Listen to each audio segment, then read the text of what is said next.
गंगातरंगरमणीय जटाकलापम् गौरी निरंतर विभूषित वामभागम् नारायण प्रियमनंगमदापहारम् वाराणसी पुरपतिं भज विश्वनाथम् वाचामगोचरमनेक गुणस्वरूपम्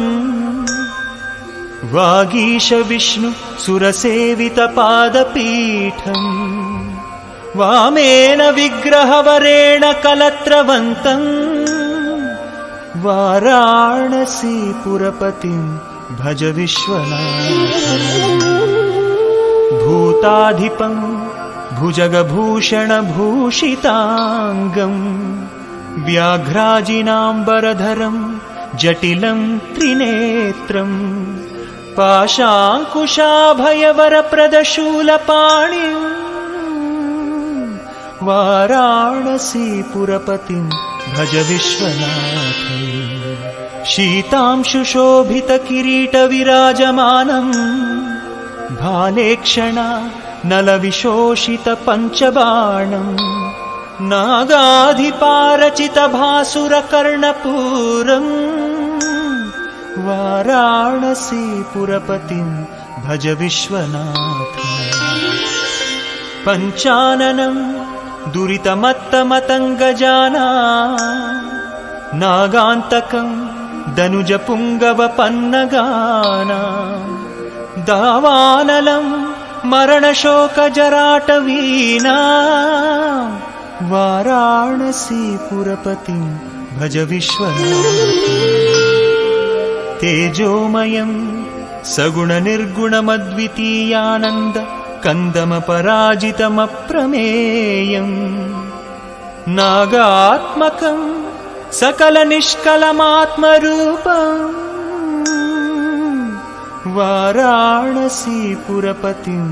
भज विश्वनाथम् आशां विहाय परिहृत्य परस्य निन्दा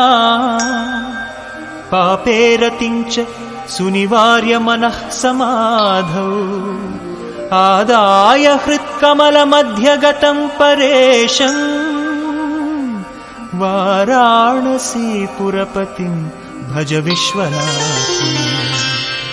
रागादिदोषरहितं स्वजनानुरागम् वैराग्यशान्तिनिलयं गिरिजासहायम् माधुर्यधैर्यसुभगं गरलाभिरामम्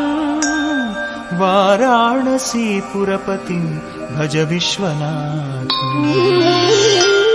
वाराणसी पुरपतेः स्तवनं शिवस्य